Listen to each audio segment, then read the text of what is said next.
সুপ্রিয় দর্শক, কেমন আছেন সবাই? আশা করি সবাই ভালো আছেন।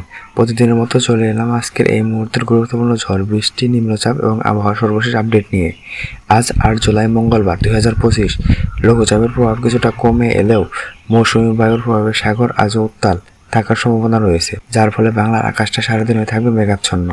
উপকূলীয় অঞ্চল সহ দেশের 8 বিভাগের 64 জেলায় থেমে থেমে বৃষ্টিপাতের সম্ভাবনা রয়েছে। বাংলাদেশের আবহাওয়া অধিদপ্তর বিএমডি চট্টগ্রাম, কক্সবাজার, মাংলা ও পায়রা এই চারটি সমুদ্র বন্দরের 3 নম্বর স্থানীয় সতর্ক সংকেত এবং নদীবন্দরগুলোর জন্য 1 নম্বর সতর্ক সংকেত জারি করেছে। এদিকে বন্যার পূর্বাভাস ও সতর্কীকরণের কেন্দ্রে এফএফডব্লিউ জানিয়েছে, সিলেট, চট্টগ্রামের কিছু নিচু অঞ্চলে বন্যা পরিস্থিতির আরও অবনতি হতে পারে। সকালের আবহাওয়া চিত্র। সকালে থেকে আবহাওয়ার পূর্বাভাস চিত্রে মডেল রাডারে আমরা দেখতে পাচ্ছি উপকূলীয় অঞ্চল সহ বঙ্গোপসাগর এখনও উত্তাল রয়েছে। দেশের অন্যান্য অঞ্চল আপাতত পরিষ্কার দেখা গেলেও খুলনা, বরিশাল এবং চট্টগ্রাম বিভাগের উপকূলীয় এলাকায় বজ্রসহ বৃষ্টিপাতের সম্ভাবনা দেখা যাচ্ছে। খুলনা বিভাগের শ্রীকান্তপুর, শ্যামনগর, মাংলা, বাগেরহাট, কাউখালী, জিয়াগড়, মাঠুবাড়িয়া, পাথরঘাটা, মির্জাগঞ্জ, কলাপাড়া, লালমোহন, বোরহানউদ্দিন, চরফ্যাশন, ভোলা, বরিশাল, রায়পুর, চঙ্গলনিয়া, বেলোনিয়া, লাকসাম, হাজীগঞ্জ অঞ্চলগুলোতে সকাল থেকে 3 থেকে 5 মিলিমিটার পর্যন্ত বৃষ্টি হতে পারে। তো চট্টগ্রাম বিভাগের মানিকছড়ি, ফটিকছড়ি, রাঙামাটি, হাটানিয়া, থানচি, কুতুবদিয়া, চাকরিয়া, মহেশখালী সবখানে মেঘ থাকবে এবং বজ্রসহ বৃষ্টি হতে পারে।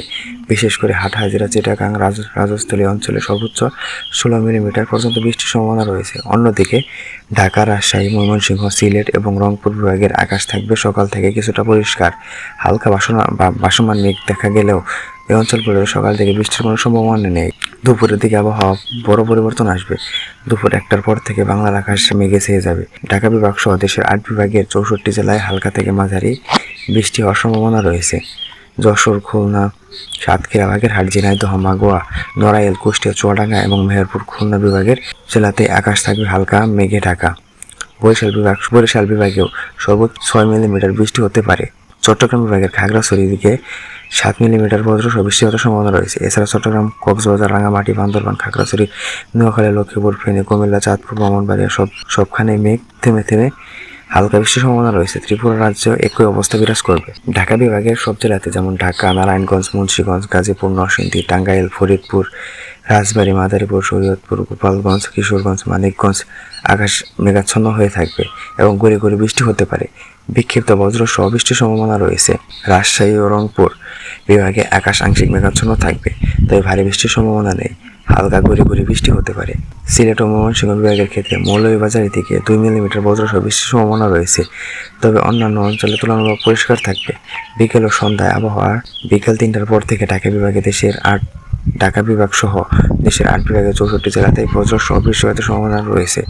বিশেষ করে ঢাকা, নারায়ণগঞ্জ, মুন্সিগঞ্জ, গাজীপুর, কিশোরগঞ্জ, গোপালগঞ্জ, শরীয়তপুর, মাদারীপুর, রাজবাড়ী, ফরিদপুর, টাঙ্গাইল, নরসিংদী, মানিকগঞ্জ এবং এসব জেলায় 3 থেকে 5 মিলিমিটার পর্যন্ত বৃষ্টি হতে পারে। রাজশাহী বিভাগে গুঁড়ি গুঁড়ি বৃষ্টির সম্ভাবনা বিকেলের দিকে বাড়বে, তবে সবচেয়ে বেশি বৃষ্টিপাতের সম্ভাবনা রয়েছে খুলনা জেলায়। খুলনা, যশোর, সাতক্ষীরা, বাগেরহাট, ঝিনাইদহ, মাগুয়া, নড়াইল, কুষ্টিয়া, চুয়াডাঙ্গা, মেহেরপুর সবখানে 11 থেকে 12 মিলিমিটার পর্যন্ত বৃষ্টি হতে পারে। বরিশাল বিভাগ থেকে মাঝারি বৃষ্টির সম্ভাবনা রয়েছে। সর্বোচ্চ 7 মিলিমিটার পর্যন্ত বজ্রসহ বৃষ্টি হতে পারে। প্রিয় দর্শক, এই ছিল 8 জুলাই মঙ্গলবার 2025 সারা বাংলাদেশে আবহাওয়ার আপডেট। আপনার জেলায় বর্তমানে আবহাওয়া কেমন তা কমেন্ট করে আমাদের জানাতে ভুলবেন না। প্রতিদিন আবহাওয়ার খবর এবং পূর্বাভাস পেতে এই ভিডিওতে একটি লাইক এবং চ্যানেলটি সাবস্ক্রাইব করে বেল আইকনটি অন করে রাখুন। ধন্যবাদ।